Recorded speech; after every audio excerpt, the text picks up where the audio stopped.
Hey, what's going on, guys? I hope you guys are doing absolutely great today. So if you've been watching my past few videos, I hope you guys have picked up on the common theme that I really try my best not to flex anything, whether it's what I know about stocks, how much money I have, or anything. In fact, I try to keep my content as humbling as possible. Now, with that being said, I also want my content to be motivational because as someone who was diagnosed with ADHD in the first grade and was told that my future was going to be limited because of it, and because I barely got into college and barely graduated college and barely got my first job, I want you to know that if I can do it with all of my crazy disabilities, you can too. Now guys, I also recognize that $100,000 really is just the starting point. And while I'm extremely grateful and blessed beyond belief to have had the ability to do it, I recognize that there is a long way to go for the compounding really to kick in. And the last thing that I want to say before I get into the mechanics of how I actually did this in just 2 years, I do need to say that eventually, I don't know exactly when, probably in my late 50s or early 60s, I have every intention of giving a very sizable amount of my wealth away back to charity because, guys, I recognize that I struck the genetic lottery. I grew up in a middle-class family. I had great parents. They got me into college. They paid for my education, and they let me live at home right out of college. And because of this, I don't want to not give back to the same exact system that allowed me to have everything that I have today. Now, guys, the first thing I want to talk about is the fact that I genuinely believe money will not buy you happiness. I remember when I graduated college, I had a difficult decision to make, and that was, okay, I just got this job. Do I want to live with my friends in Pacific Beach, or do I want to try and save money and live at home? I chose the latter, and I am here to tell you I don't regret my decision to live at home. I don't. However, I'm here to tell you it has not come without a consequence. So guys, by living at home, I naturally lost a lot of my friendships from college. And I actually also lost a lot of friendships from home because as my friends from home got jobs, they slowly moved away too. And I'm here to tell you that yes, I was saving a lot of money. 70% of my paycheck, in fact. However, it did come at the cost of extreme social isolation and an extreme difficulty in making new friends. Guys, the reason I want to start with that is because I really want to highlight the fact that the grass really isn't always greener on the other side. And you might be watching this video and I don't know your financial situation and I don't know how old you are and what you're doing with your life. However, I'm here to tell you that on this side of the camera for me, you know, it might sound cool to say you're 24 and you have $100,000 saved up, but I'm here to tell you it gets old really quick and it's just a number. And you know, if you're not happy now, you're not going to be happy when you have a ton of money. So that's just one thing I wanted to point out. But anyways, let's start with my first job right out of college. So guys, while I did really well in all of my finance classes in college, I did absolutely terrible in everything else, like C minuses.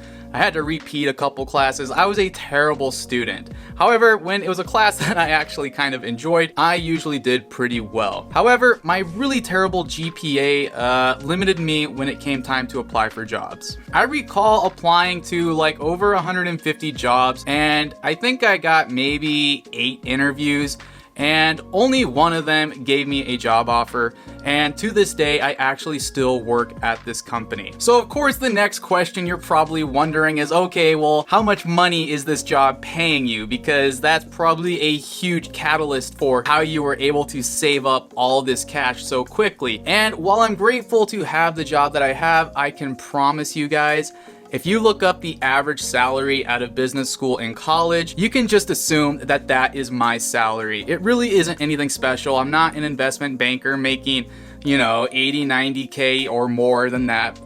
But I'm also not making 30K either. So you can figure out what the happy medium is there. But the point is, I have a very average starting salary. So guys, as soon as I got my job offer and I signed my first contract feeling like a grown-up, I had that decision I had to make. I could go live with my friends in Pacific Beach, which for those of you that don't live in San Diego, that's like where all the young people live, or I could move back home and live with my parents, and that's actually what I ended up doing. And to tell you the truth, guys, again, being completely transparent, I still do live with my parents. I think it's time for me to move out, and I'm trying to find some cool friends that I can do that with. However, the reason I say this is that I could give you all of these tips and tricks for how to save money, but honestly, guys, that was really the big kicker for me. It's not like I was, you know, nickel and diming left and right or anything. I just lived at home, and that allowed me to save up to 70% of my paycheck each month. So guys, the first few months living here at home, and really the first year, really wasn't that bad. In fact, it was pretty awesome. I don't mind my parents at all. You know, I'd go to work out, come home, and then maybe kick it with some friends. However, as my friends here at home slowly began to get jobs and move away, things got mentally a lot tougher, and here's what happened to me. So guys, as more and more of my friends decided to move away because they got jobs or went to grad school, I found myself with a lot more free time at night, and I decided just to fall into something that I've always enjoyed doing, which was studying more and more about investing in stocks. Now, I am proud to say that over the past 2 years alone, I've probably read over 150 books on investing alone, and I've probably read over 500 10Ks. Now, while I say this with pride, it really is kind of embarrassing in some ways, because that really is how much free time I have had over the past 2 years. So guys, if there's one thing that I have learned from all of this reading, is that you kind of have to take wealth creation with a grain of salt. So, understanding compounding really is a blessing and a curse, because the blessing of it is that if you know how to pick stocks and you know how to invest properly, well, you really can't help but get rich if you live long enough. However, guys, the curse of stocks and compounding and knowing how it works is that there's going to have to be some sort of sacrifice. And that's probably true with anything in life. When it comes to trying to be successful, you're gonna have to give up something. However, when it comes to stocks and compounding, the reality is you're gonna have to have some source of capital to begin with. And if you're young, the only way you can really do that is by living extremely below your means and saving cash like there is no tomorrow. And so that means you're going to have to say no to a lot of things.